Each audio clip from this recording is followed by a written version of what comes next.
Welcome back to the Cave of Science, and we're looking at our Hubble diagram activity again, and we're going to go through parts 3 and 4 today. Excuse me. Once you have 1 and 2 done, we need to go to part 3. And this is calculating radial velocity, and this is the velocity that's moving away from us. And it says radial velocity is the redshift times the speed of light. And for this speed of light, we're going to use 300,000 kilometers per second times the redshift. Now, the nice part of this is if you go back to your spreadsheet, once you put in the redshift, it automatically calculates your speed of velocity, your radial velocity for you. But I would suggest as you go through all of your other 10 values on here, is go ahead and check that this radial velocity is corresponding to the redshift.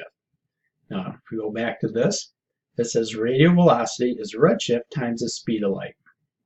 So I'm going to go back and check my first one. So my radial velocity, that's what I want to find, is the redshift, and in this particular one, it's 0.051, 0.051, and times the speed of light in kilometers per second. So it's times 300,000, and my answer comes out to be 15,300. And sure enough, this is what it came out here. So as you did all these values, you actually got part 3 done automatically for you. But I would go, excuse me, I would go back and just do the math yourself, because I'll be honest, you're going to see it on the next assessment, where the redshift times the speed of light, and make sure those values are what you have here. Again, the nice thing about this spreadsheet and this part here, all these values for radial velocity will be calculated for you. So that one's really pretty easy. So let's go on down to part 4. So part 4, measuring distance. And this is where we talked about the other day in class, absolute magnitude and apparent magnitude, which is all fine. So you can go ahead and read this, and let's scroll on down. Don't worry about the math here. Actually, the spreadsheet's going to do the math for you again, so this is going to be pretty easy. All right. So what we need is what is called, something that is called B-band magnitude. First thing I would do is go ahead and open up this spreadsheet, and you're going to get this open supernova catalog. And I have this open here, and it's got, again, a whole bunch of information on here. So we need, for our supernovas, we've got 10 different values we got to find. Now, there's 2 places that you can find these. One is from this, the website here, the Open Supernova Catalog, and the other one is what it's called, if you look at the bottom, is the B-band magnitude. If one of your 10 values, and these are the names, shows up on here, you can use these values. Pretty easy to find. If it does not show up on here, you've got to go and use the catalog. Now the one I used, and I'll go back to my spreadsheet, and calculations, was SN 1999Z. So if I go to my B-band, SN 1999Z does not show up. So what do? Well, let's go back to the website. And notice there's a whole bunch of different names in here. But instead of scrolling through them all, let's go to search. And I just type in my number, SN 1999Z. And lo and behold, there it is. And here's my Mmax. And this is the one that you want to use. This is that magnitude, and here's my value, 17.4. So I'll go back to my spreadsheet, go to my calculations, put in 17.4, and lo and behold, it does all my calculations for me. It's got my distance in megaparsecs, distance in parsecs. It does it all for you. So you're pretty golden here.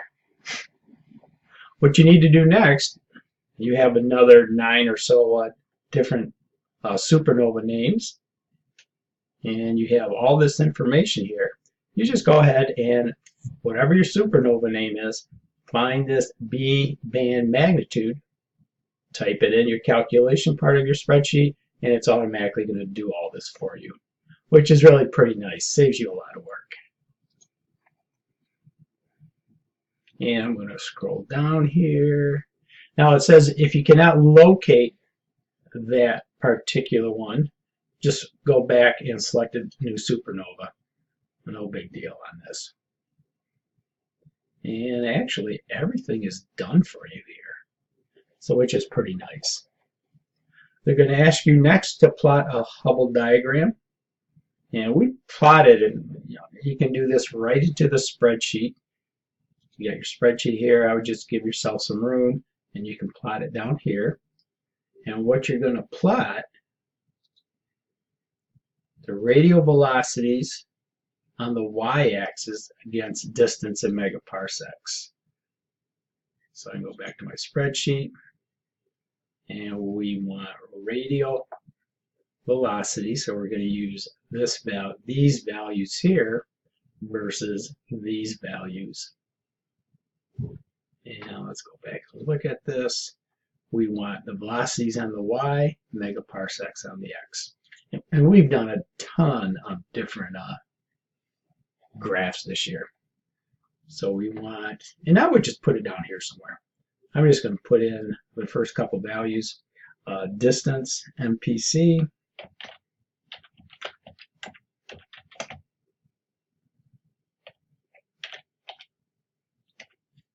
and then on the y is going to be velocity, radial velocity.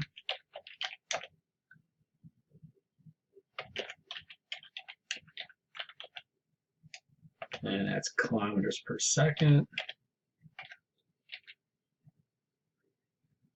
And my values are, for this one, my distance is, and if you go to a couple decimal places, it's fine. 251.19, 251.19. My radial velocity, 15,300. And then you're going to do this for all the values you have in your data table.